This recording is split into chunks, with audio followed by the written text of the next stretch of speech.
The left is at it again, folks, rioting in the streets over some BS disguised as activism, a thinly veiled excuse to destroy things and act like rabid animals, a favorite liberal pastime. This time it's in Atlanta, where the thugs, degenerates, and animals, many from out of state, are going buck wild in the name of social justice. So what are they mad about this time? The construction of a new public safety training center.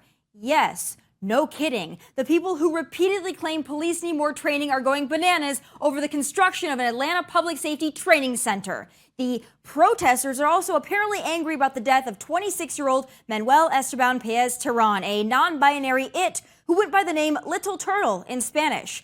Little Turtle was killed by police after he allegedly refused demands from authorities on Wednesday and shot a state trooper at the site of the new training center.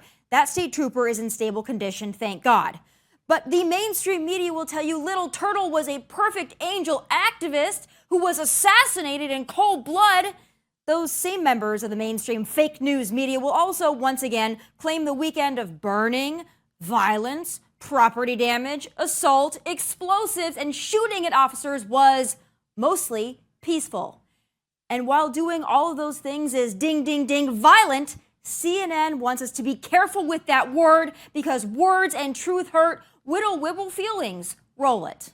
Well, I think that there's a real blurring of the lines in the use of the word violence. Is property destruction violence? To some people, it certainly is.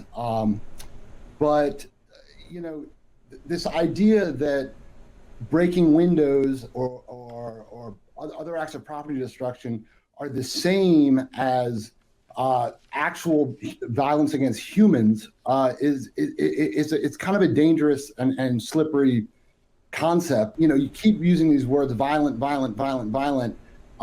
and it gives the impression. I mean, the only violence or the only acts of violence against people that I saw were actually police tackling protesters. CNN has done it again.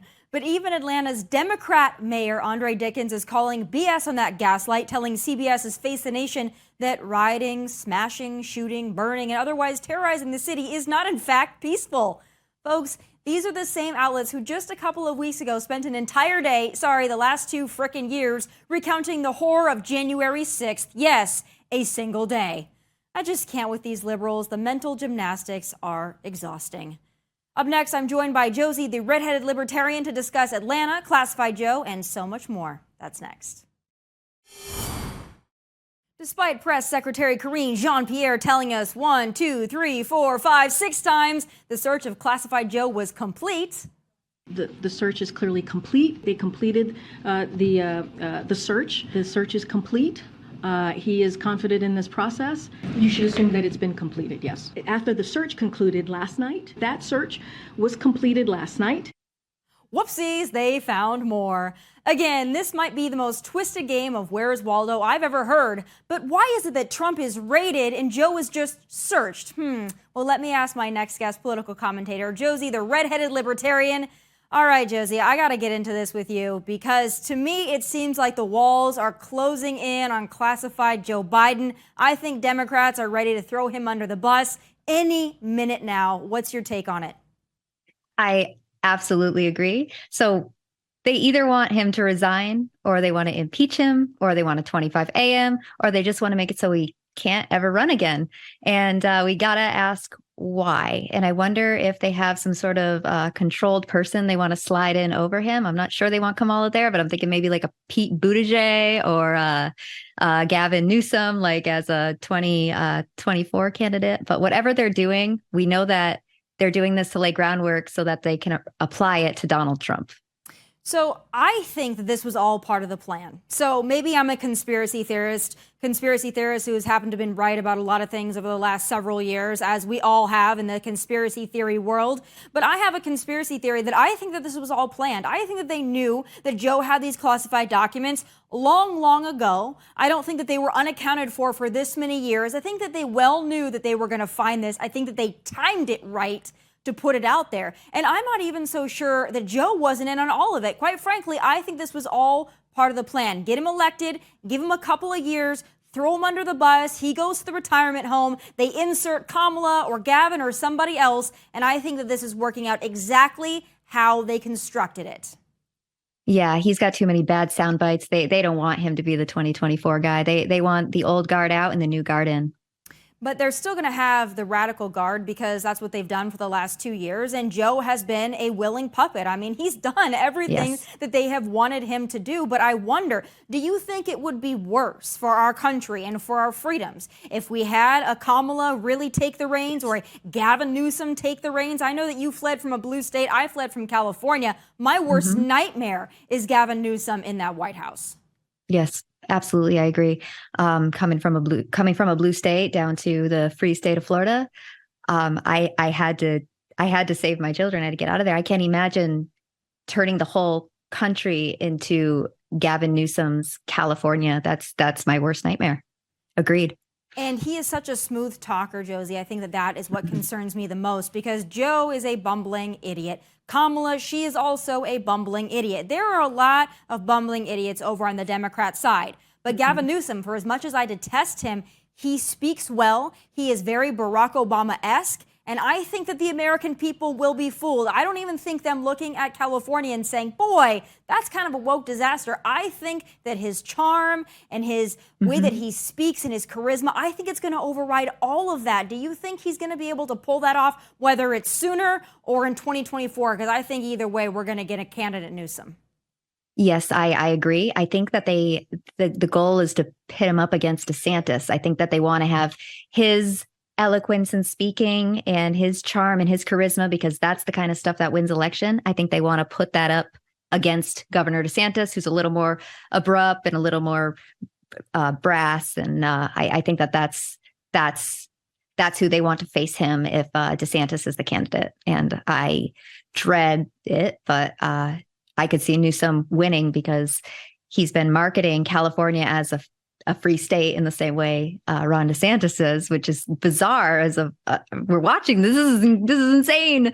But he's all of his political commercials are framing California as the home of the brave and free. And yeah, it's free for unlimited abortions. That's what it's free for. Everything else, though, I mean, the first state to lock down, lingering COVID protocols and states of emergency still being called because of COVID. I mean, it's anything but a free state. I don't know what's worse, New York or California, but quite frankly, I think California might be a little worse because in California, they actually love to wear masks and they've been conditioned to do so. But I want to talk to you about that because I know that you fled a blue state. I know that you're in the great state of Florida right now with a wonderful governor, America's governor. My hope will be our next president. But why make that move? Other than the obvious reasons, taxes, freedom, what was it that made you decide, hey, this is time for me to go, I'm moving to Florida? My children.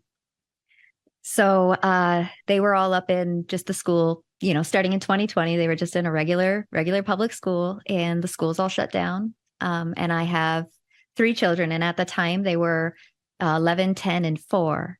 And we're learning about what happens when you mask a 4-year-old, because a lot of the times, that's how their speech and their language is developed, is by modeling and watching. And we weren't able to do that because you had to wear a mask literally everywhere. You had to wear a mask everywhere. So I couldn't normally go into the grocery store or anything and show, help my daughter learn words or numbers or math or anything, because I had to keep my face protected like this.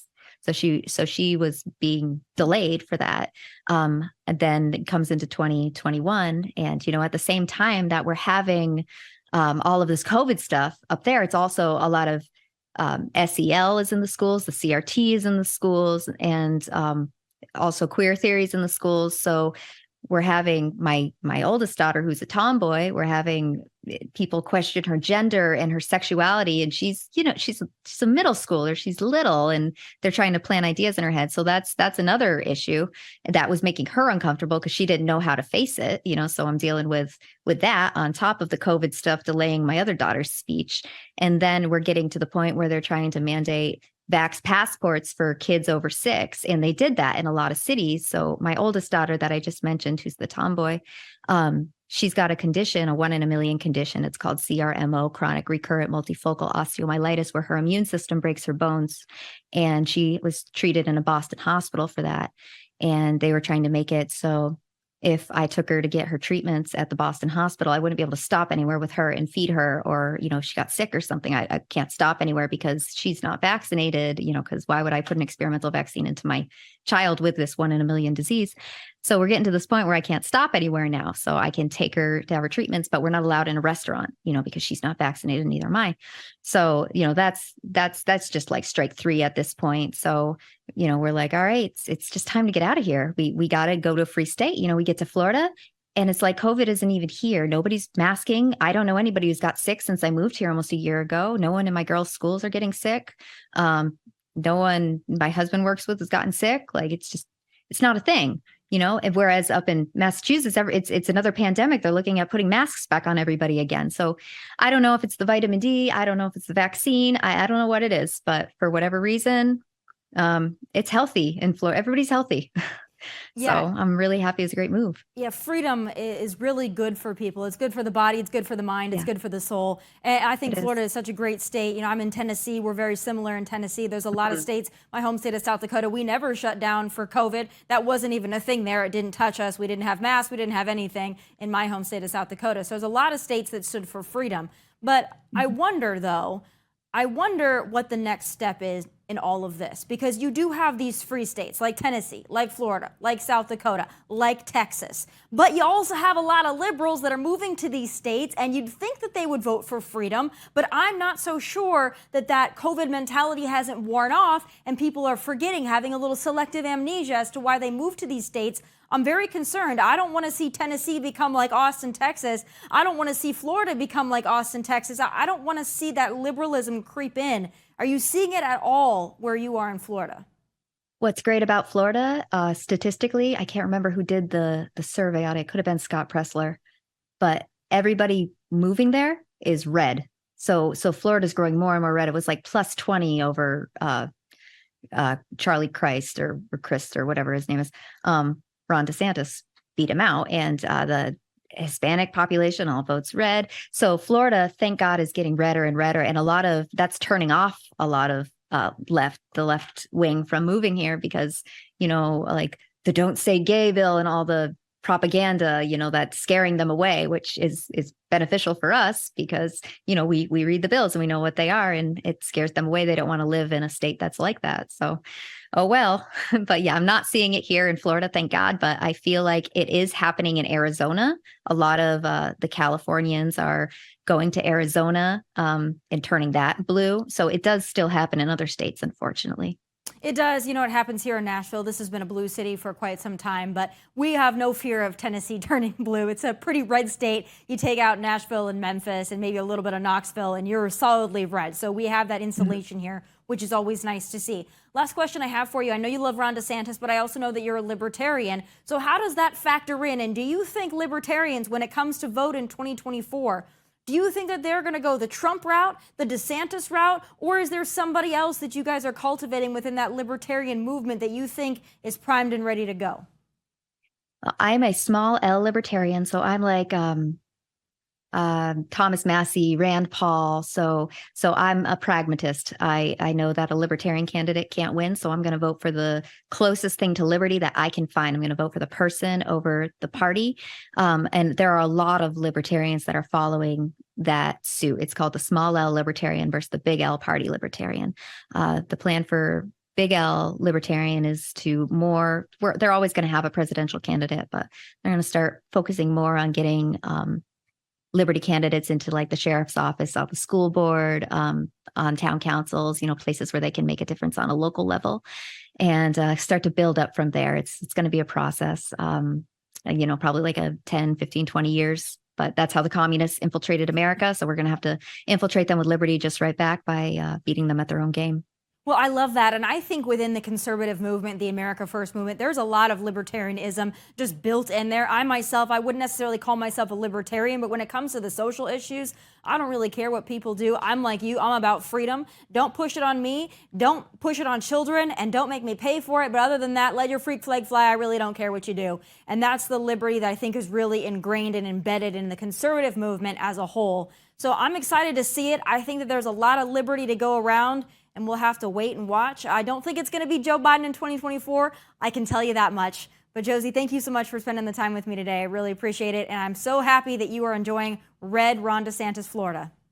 Thank you so much for having me. This has been so fun.